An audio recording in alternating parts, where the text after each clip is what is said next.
dice que todos los planes de Dios se desarrollaron antes de la fundación del mundo. Es decir, Él se propuso hacer algo y sabía lo que iba a hacer. Increíble que yo pueda concebir que Dios pensó en mí antes de la fundación del mundo, en mí personalmente. No estoy hablando de mí como ser humano, estoy hablando de mí como persona, como Joel Ascari. Dios pensó en mí antes de la fundación del mundo. Dios tiene esa capacidad y pensó en cada uno de ustedes antes de que el mundo fuera fundado. Para Dios ustedes ya existían, ya eran. Y entonces también dice que los planes que Dios desarrolló alrededor del ser humano, Dios los desarrolló pensando en nosotros antes de la fundación del mundo. Ahora, en el capítulo 5 de la epístola a los Romanos, el apóstol Pablo, en ese capítulo 5, va a desarrollar maravillosamente una exposición de lo que es la justificación del hombre. Viene precedido del capítulo 4, donde Dios habla de la fe como la forma en la que el hombre puede hacerse de esa justificación. Es decir, Dios nos justificó, pero es a través de la fe como llegamos nosotros a una relación con Dios. Allí habla de Abraham, ya hablaremos en otro momento, en otro domingo, acerca de este maravilloso capítulo 4, y de qué manera Dios no está pensando en mis obras, no está pensando en mis acciones, ni siquiera está pensando en mi vida moral para justificarme. No. Dios está pensando que para justificarme tiene que ser una acción de Él hacia mí, que no tiene que ver con mis obras, sino que tiene que ver con la obra de Cristo en la cruz del Calvario. Y en el capítulo 5 dice así, versículo 1 al versículo 5: justificados pues por la fe, tenemos paz para con Dios por medio de nuestro Señor Jesucristo, por quien también tenemos entrada por la fe a esta gracia en la cual estamos firmes y nos gloriamos en la esperanza de la gloria de Dios. Y no solo esto, sino que también nos gloriamos en las tribulaciones, sabiendo que la tribulación produce paciencia, y la paciencia prueba, y la prueba esperanza. Y la esperanza no nos avergüenza, porque el amor de Dios ha sido derramado en nuestros corazones por el Espíritu Santo que nos fue dado. Estos 5 versículos, de manera sumaria, hablan de lo que va a desarrollar todo el capítulo 5. Y toca los puntos importantes respecto a lo que debemos conocer, saber, entender de lo que es la justificación. Debo decir, ningún hombre, nadie, ningún ser humano puede acercarse a Dios si no es justificado por Dios. Y la palabra de lo que es la justificación como un sentido de una obra maravillosa y completa, perfecta de Dios a favor de nosotros, tiene que ver con lo que el hombre necesita, y Dios es perfecto en cuanto a la necesidad del hombre. Dios es perfecto.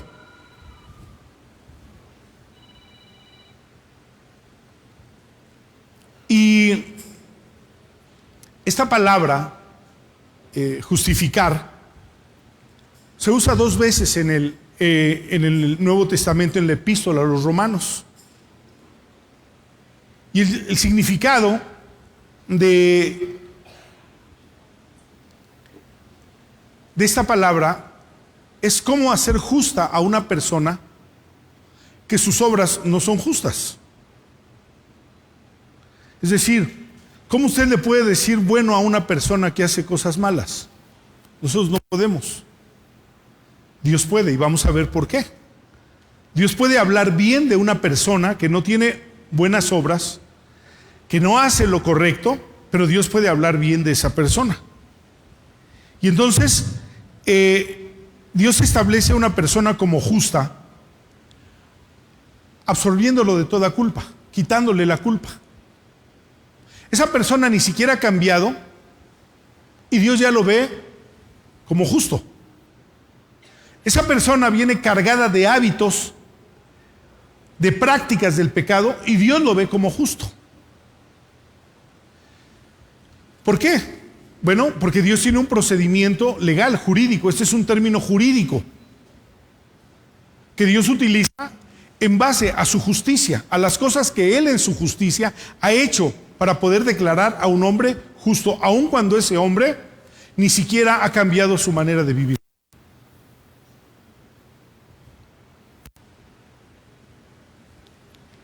El hecho de que Dios justifica al pecador que cree sobre la base de la muerte de Cristo, el hecho de que Dios justifica al pecador que cree sobre la base de la muerte de Jesucristo, es un derecho que Dios tiene porque es un procedimiento que Él hace en base a su justicia. Dios es justo, Dios es íntegro, Dios es insobornable. No perdonó ni a su propio Hijo cuando decidió pagar por el pecado de todos nosotros. No pudo decirle a su Hijo, no, yo los perdono. No, Él es insobornable. Lo que es justo para Dios está en la integridad de Dios. Ahora, cuando hablamos de la justificación, ¿por qué Dios justifica? ¿De qué manera justifica? ¿Y qué pasos da para justificar al hombre? Es interesante mirarlo desde el principio. Digamos, si pensamos que ignoramos todo acerca de Jesús y vamos a hablar de la justificación, será interesante responder preguntas. ¿Para qué o por qué Dios justifica? ¿De qué manera va a justificar? ¿Y cuáles son los procedimientos que va a utilizar para justificar?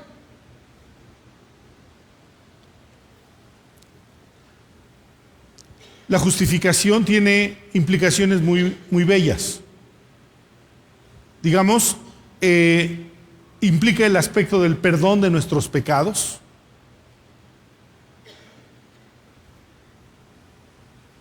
Implica la aliación de Dios, del hombre hacia Dios como hijo de Dios. Es decir, ese proceso de justificación va a llevar al hombre al punto no solamente de perdonarle sus pecados, sino de llamarlo hijo de Dios.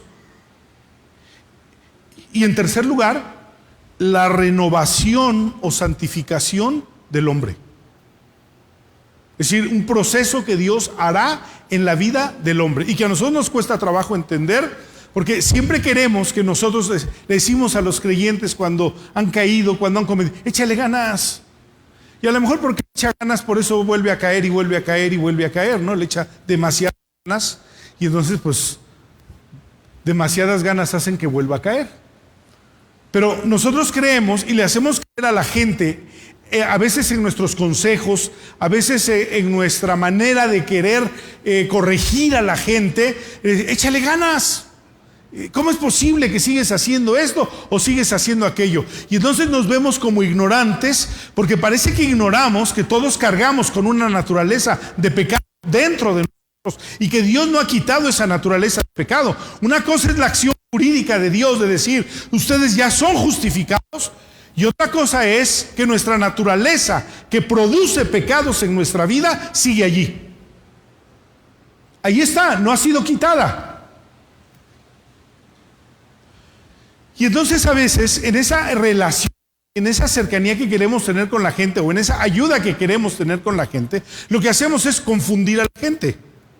Y lo que provocamos es a muchos creyentes que tratan de alejarse de la iglesia porque cree que la persona que le dijo, échale ganas, ¿cómo es posible que sigues haciendo esto? Parece que esa persona sí es perfecta y yo me veo a mí mismo y digo, no, yo no soy así, entonces ya no voy a ir a la iglesia. La realidad es que todos los que estamos aquí cargamos con una naturaleza de pecado que frecuentemente nos sorprende, nos sabotea y nos hace conocer que no somos perfectos. Pero tratamos de esconderlo, porque ¿qué van a decir que el pastor? ¿Qué van a decir que el pastor también se enoja, también se pelea, también discute, también es agresivo, también es violento, también? Todos cargamos con una naturaleza de pecado. Me sorprendió hace algunos años, estuvimos en un congreso, mi esposa y yo, en la ciudad de Nueva York, El hermano David Wilkerson, que un gran hombre de Dios, maravilloso, un profeta, literalmente un profeta. No a cualquier persona le podemos aplicar ese título, pero estábamos allí y era un congreso para pastores. Él quería hablar a los pastores. Y en una de las prédicas que él tuvo, en las primeras prédicas, no recuerdo si fue la primera predicación, él dijo: yo sé que aquí están muchos de ustedes, que muchas veces son ustedes el ideal y el ejemplo a seguir de sus creyentes. Pero cuando están aquí hoy, tienen tanta sed y tanta necesidad como los creyentes que ustedes tienen en su iglesia. Y entonces nos contó una historia donde abrió su corazón y nos rompió a todos. Y entonces dice: les voy a platicar una historia de David Wilkerson hace 2 años, dice. Para entonces David Wilkerson ya había escrito cualquier cantidad de libros, ya era un profeta, ya era un hombre que tenía una iglesia de más de 5,000 personas, ya era un hombre anciano, es decir, ya había recorrido el evangelio ampliamente. Pero tuve un problema con mi esposa, dice. Y ese problema que tuve con mi esposa me llevó a abandonar la casa y le dije a mi esposa: me voy y no quiero volverte a ver nunca más. Y mi esposa me dijo: ¿y qué va a pasar con la iglesia? No te preocupes. Hoy ya cité a los líderes de la iglesia para renunciar al ministerio pastoral de la iglesia. Y nuestros hijos, pues tus hijos tendrán que entender esta situación. Tomé mis cosas y me salí de la casa. Hace 2 años, dice, de cuando nos lo estaba diciendo. Unos 5 años después, el hermano David Wilkerson murió. Hablé con el consistorio de la iglesia y le dije: voy a dejar la iglesia, renuncio, y mi renuncia es irrevocable. No quiero que me digan nada y no quiero saber de nadie y no quiero que nadie me busque. Y los hermanos estaban sorprendidos. Me levanté, me fui, quisieron ir tras de mí, pero yo corrí rápido y me deshice de ellos. Que resuelvan lo que venía el próximo domingo y en la semana y con la iglesia y todos los pendientes, a ver cómo los resuelven. Y entonces rompí con todo lo que tenía porque hice un berrinche, dice.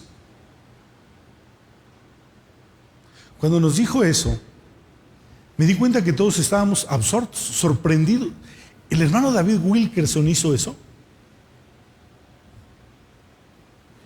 Si alguno de ustedes ha leído algún libro del hermano David Wilkerson, ha oído su nombre, sabrá el tamaño espiritual que tiene él en la vida de un cristiano en el mundo.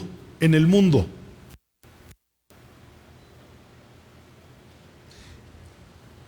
Y no dábamos crédito. Y dijo: ¿cuántas veces usted ha tenido ganas de decirle eso a su iglesia y no ha querido decírselo?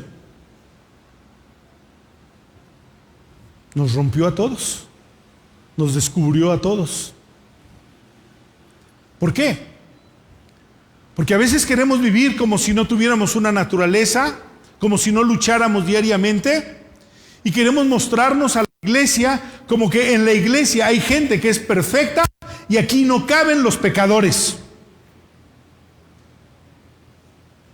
Y quien tiene un conflicto, digamos, porque yo puedo tener un conflicto visible o invisible, moral, en mi vida. Y si mi conflicto es invisible, maravilloso, ¿no? Pero si mi conflicto es visible porque soy un drogadicto, porque soy un alcohólico, porque soy un adúltero, ese tiene problemas.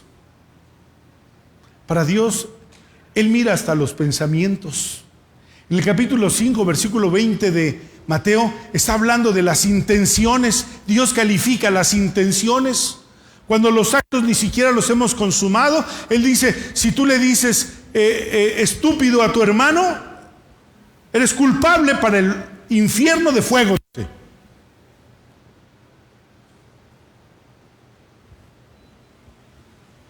El que en su mente codicia a una mujer o a un hombre, dice: ya adulteró. Y entonces deja al descubierto muchas cosas que son nuestros temores y que muchas veces son nuestras sospechas. ¿Verdaderamente soy salvo? ¿Verdaderamente voy al cielo? ¿Verdaderamente la salvación o el evangelio es para mí?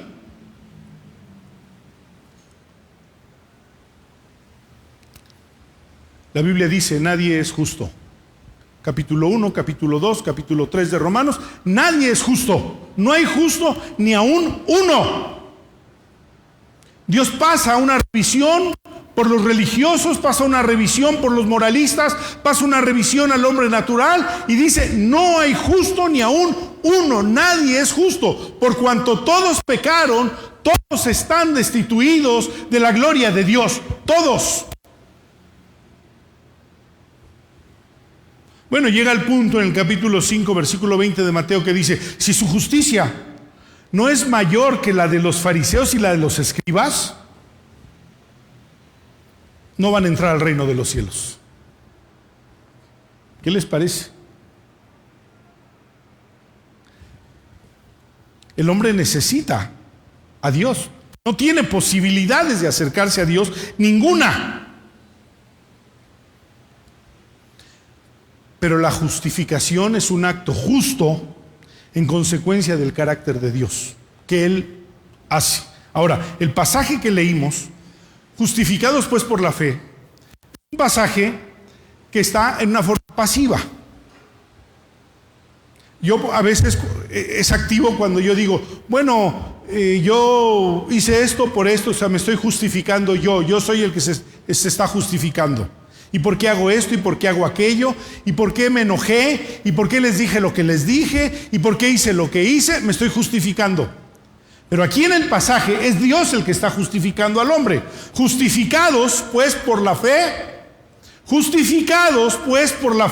Dios está justificando al hombre, Dios está declarando justo al hombre que es pecador, al hombre que tiene una naturaleza de pecado, al hombre que tiene una batalla cotidiana con el pecado. Dios lo está declarando justo y este hombre ni siquiera puede ser perfecto. Pero Dios lo está declarando justo. Es un acto deliberado del carácter de Dios, la justificación.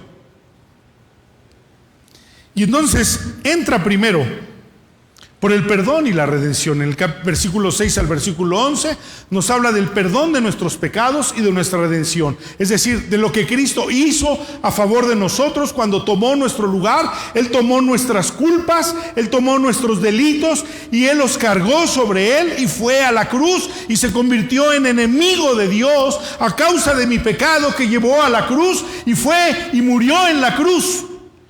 Y Dios tomó allí todos los pecados en la cruz, los descargó sobre Jesús y Jesús pagó por el hombre. Y cuando Jesús paga en la cruz del Calvario,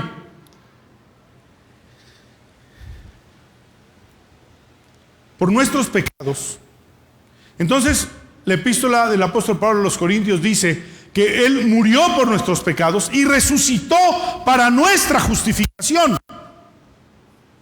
Es decir, no era solamente el pago de los pecados todo lo que Jesús tenía que hacer sobre nosotros o sobre la cruz.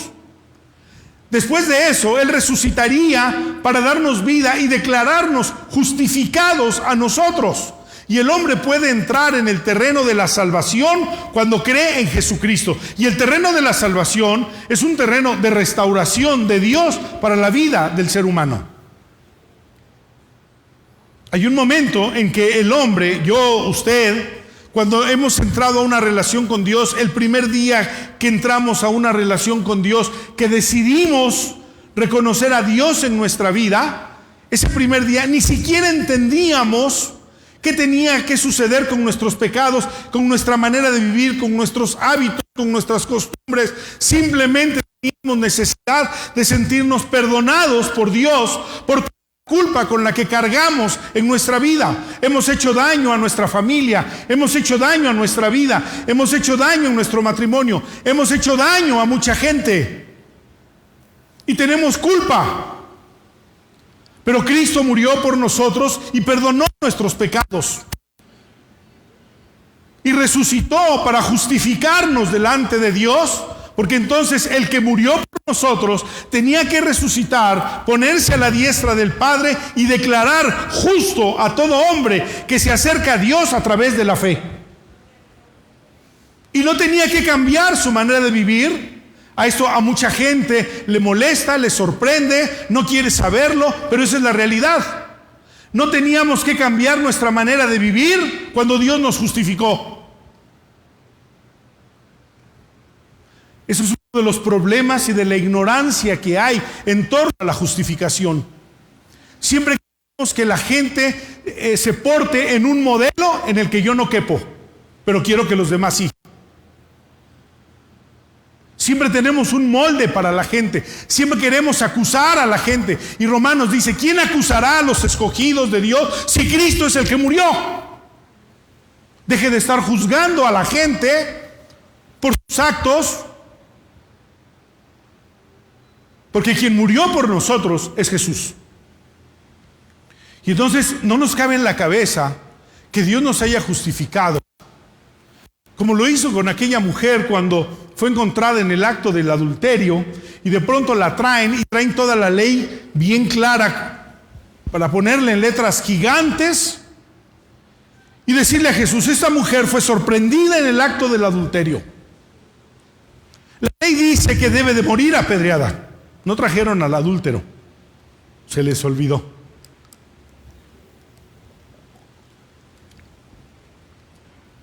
Porque así de chueca es nuestra justicia. Siempre traemos a juicio a quien nos conviene, a quien queremos traer a juicio. Y entonces la trajeron y le dijeron, fue sorprendida, la ley dice que debe de morir apedreada. ¿Qué dices tú?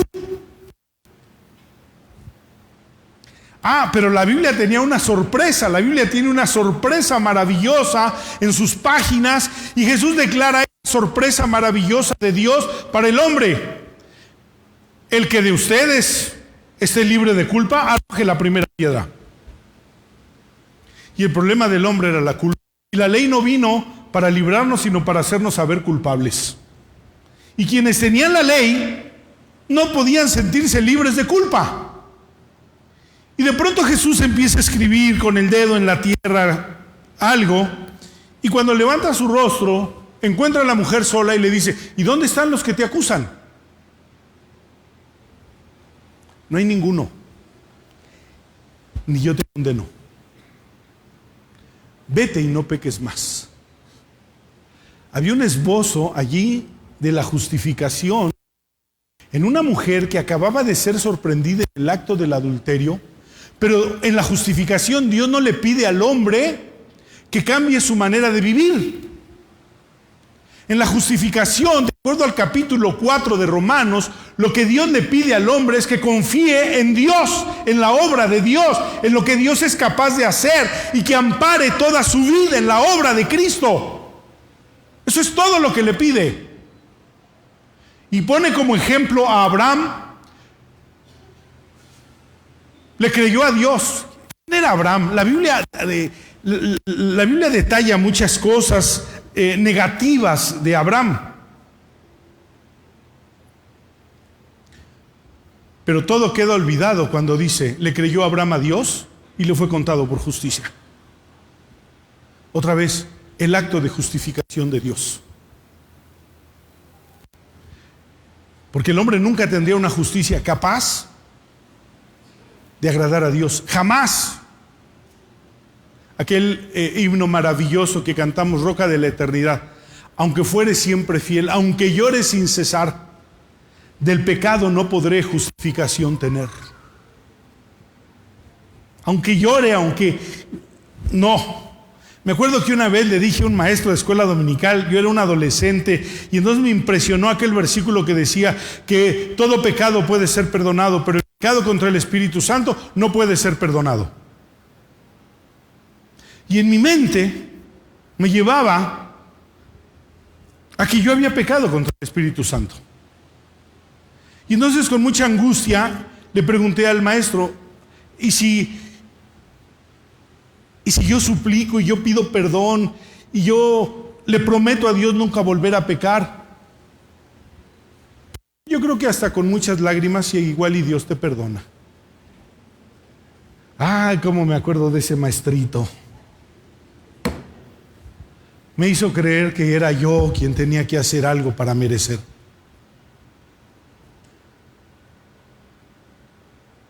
Lo quiero mucho, pero no me resolvió el problema, me ahondó el problema. No es eso lo que Dios está pidiendo. Sobre la base de la fe en Jesucristo, el perdón de pecados, Dios me perdona, punto. Le guste a la gente. Ahora dijeron un día de Ríos Galeana, que era el enemigo público número 1, decían, porque le robó a Echeverría, le robó a López Portillo, le robó a todos los presidentes, se rió de ellos, se escapó de la cárcel y era un galimatías para resolver su captura. Años después, hará unos 15 años, lo capturan en Los Ángeles. Ya habían pasado tantos años de todas sus fechorías. Y entonces, cuando lo detienen, le preguntan, me acuerdo de López Dóriga. Entonces yo oía a López Dóriga, creo que desde entonces ya no oigo a López Dóriga. Y entonces lo entrevistó y le dijo, oiga, ¿y cómo se siente ahora que lo capturaron? Y le preguntó, ¿y cómo me siento de qué? Dice, es justo, ¿no? Dice, huyó usted tanto tiempo de la justicia, pero ahora cayó en manos de la justicia. Ah, le dijo, no se preocupe, dice, mire, en ese tiempo yo conocí a Dios. Y Él perdonó todos mis pecados, le dijo. Y no me importa que para la sociedad yo tenga que pagar por todo lo que hice. Para Dios, yo soy un hombre justo, le dijo. Y López Dóriga le dijo, dice, qué chistosito, ¿no? O sea, después de que todo lo que hizo, ahora resulta que Dios es su cómplice. Él no entendía lo que era la justificación, pero Ríos Galeana sí lo entendía. Acaba de morir. Él lo entendía. Y entendía que todos sus pecados, y que Dios no le había pedido que él cambiara su manera de vivir, porque no iba a poder cambiar su manera de vivir. Nadie puede cambiar su manera de vivir. Si usted ha creído en el Evangelio y tiene el conflicto de que su vida no ha cambiado completamente, todos vivimos ese conflicto. Pero todos nos resolvemos en la fe de Jesucristo, creyendo que Él nos ha justificado. Allí resolvemos todas las cosas. Ahora, Jesús dijo un día, conocerán la verdad y la verdad los hará libres. El problema de muchos creyentes es no conocer la verdad, no conocer el pensamiento de la Biblia. Y entonces, como no entienden el pensamiento de la Biblia, no entienden la verdad, entonces critican de una manera a los creyentes, donde les dicen, ¿y eso que eres creyente? ¿Y eso que vas a la iglesia? Él también iba un día a la iglesia. Es que no me gusta ser hipócrita, y por eso dejó de ir a la iglesia. ¿Por qué? Porque él creía que la justificación descansaba sobre sus actos y no sobre la justicia de Dios. Y cuando una persona cree que la justificación descansa sobre sus actos, va a terminar destruida. No va a poder satisfacer a Dios. Tiene un impulso tremendo en su naturaleza que lo inclina al pecado.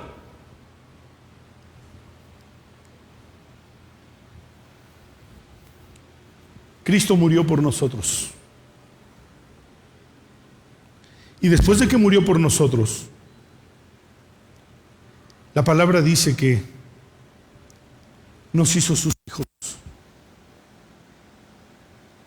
¿Recuerdan la historia de el hijo pródigo o el hijo perdido? ¿Qué hizo este hombre que destruyó la paz de su casa, destruyó muchas cosas en su casa, destruyó el corazón de su hermano, dañó el corazón de su padre, malgastó sus bienes y de pronto se encontró sin nada y estaba echado donde estaban los puercos y comía de lo que comían los puercos? Y hubo un momento en el que volvió en sí y dijo, ¿cuántos jornaleros en la casa de mi padre? Tuvo un pensamiento correcto. ¿Qué es ese pensamiento correcto? Es la voz del Espíritu Santo. Todos los hombres han oído la voz del Espíritu Santo, Pero no todos los hombres han respondido a la voz del Espíritu Santo correctamente para acercarse a Dios. Y ese hombre dijo: me levantaré, iré a mi padre, le diré: Padre, he pecado contra el cielo y contra ti, no soy digno de ser llamado tu hijo. Dijo todos los pensamientos correctos. Se levantó, fue a su padre y le recitó lo que allí dijo: Padre, he pecado contra el cielo y contra ti, no soy digno de ser llamado tu hijo. El padre ya le estaba poniendo en el dedo y este no terminaba de recitar. Literalmente así es. Le estaba poniendo una túnica nueva, le estaba poniendo calzado nuevo, el anillo, y este todavía no terminaba de decirle: Padre, he pecado contra el cielo y contra ti, no soy digno de ser llamado tu hijo, acéptame como uno de tus jornaleros.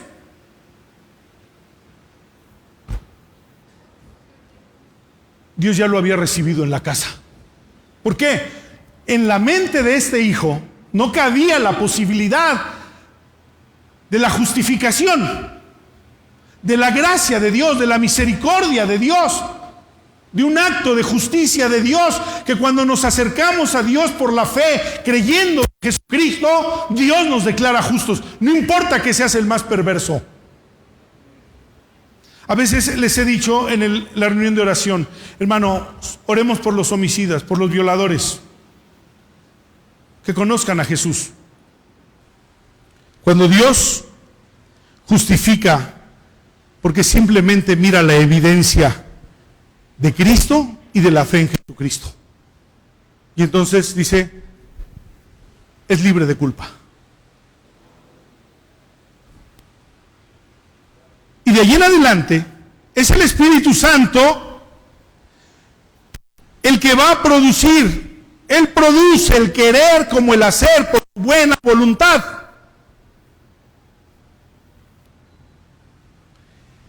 Y Él va a generar cambios en nuestra vida, sorprendentes. Y para aquellas cosas que mi vida todavía no es transformada, el Espíritu Santo tiene una voz de arrepentimiento para mí.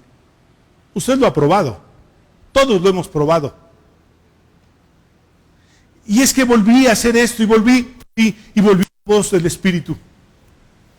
Y solamente te llevó al arrepentimiento. Ahora, hay un pasaje, y voy a terminar con esto, en el capítulo 12 de 2 de Corintios, cuando el apóstol Pablo habla acerca de un problema que él tiene. Dice que Dios le ha dado grandes revelaciones, y a causa de las revelaciones que Dios me ha dado, también me ha dado un aguijón en mi carne, dice, que me abofetea.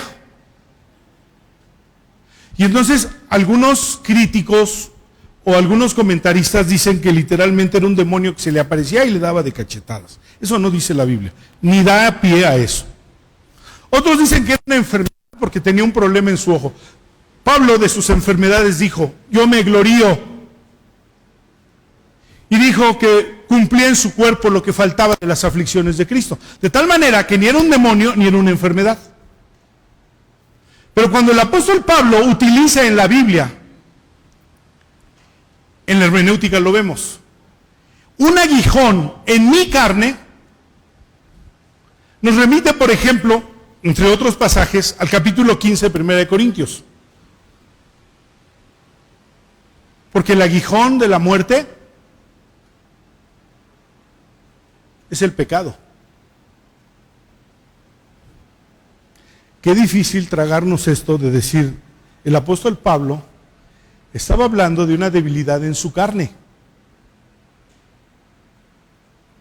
que 3 veces le había rogado al Señor que lo quitara, y el Señor le dijo: no, bástate en mi gracia, porque en tu debilidad mi poder se perfecciona. Pero estaba hablando de la debilidad del pecado en nuestra carne.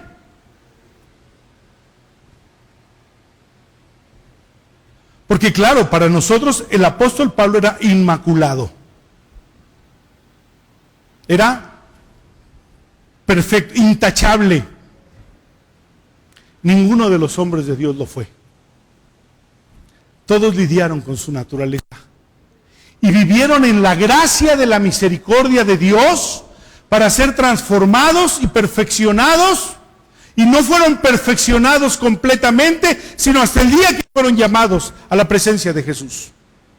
Entonces me dijo un día una persona, después de que un hombre murió y se ahorcó y se ahorcó. ¿Cómo se le llama eso? Se suicidó. Hay pastores que ni siquiera quieren ir a ministrar cuando una persona se suicida, porque eso es pecado.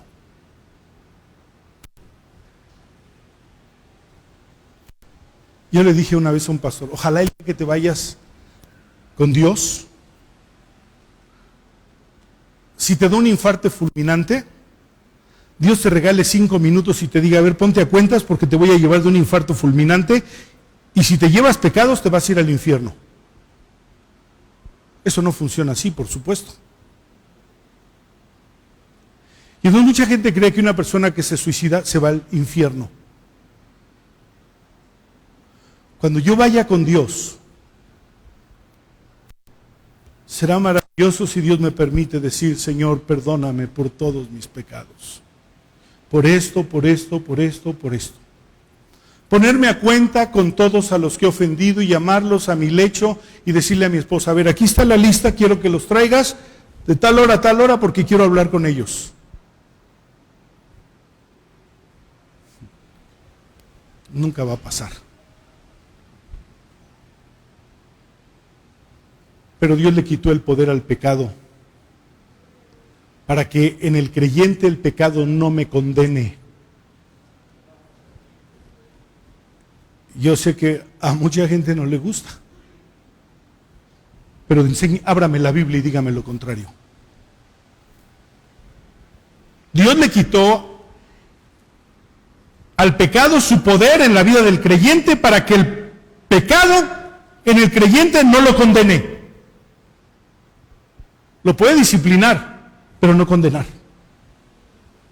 ¿Por qué? Ya fue justificado por Dios. Ya fue, es un acto. Dios no dice, te justifico, ya no te justifico. No, te justifico. Él es firme, Él es amén. Él no miente, Él no se arrepiente. Y Él me declaró inocente el día que yo vine a Él, y yo debo de vivir en la gratitud y en la plenitud de saber que soy perdonado, que camino con Dios. No obstante, tengo una naturaleza que atenta contra mis buenas intenciones y que describe en el capítulo 7 el apóstol Pablo, lo que quiero hacer no hago y lo que no quiero hacer eso hago. Miserable de mí, ¿quién me librará de este cuerpo de muerte?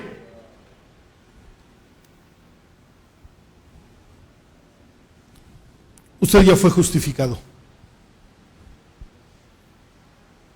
No más condenación. Ninguna condenación hay para los que están en Cristo. Justificados pues por la fe tenemos paz para con Dios por medio de nuestro Señor Jesucristo. Viva sin culpa. Viva para Dios. Glorifique a Dios. Preséntese delante de Dios. Dios nos perfeccionará hasta el día que estemos con Jesucristo.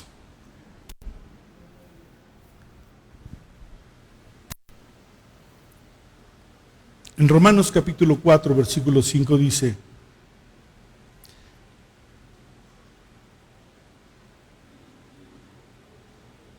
mas al que no obra, al que no hace obras, sino cree en aquel que justifica al impío, su fe le es contada por justicia. Llévese ese pasaje, léalo, reléalo y entiéndalo. Romanos capítulo 4, versículo 5. Mas al que no obra, sino cree en aquel que justifica al impío, su fe le es contada por justicia.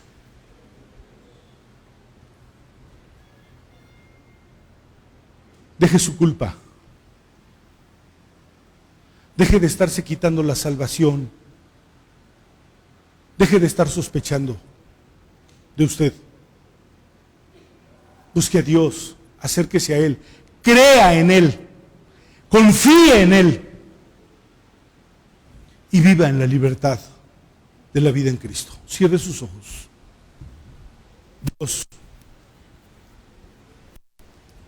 Dios, quiero pedirte en esta tarde, Señor, por aquellas personas que a causa de su naturaleza viven sospechando que les ha sido quitada su salvación. Por aquellas personas que viven sospechando que tú no les oyes o que tú estás enojado con ellos. Cuando el día que ellos se acercaron a ti, tú los declaraste justos, y eso es la justificación. Y esa es la doctrina preponderante de tu palabra, la justificación. Para que vivan su vida cristiana, para que caminen correctamente contigo, para que sean libres. Dios, da tu palabra como una semilla en el corazón de tu iglesia y que tu palabra dé fruto en el nombre de Jesús.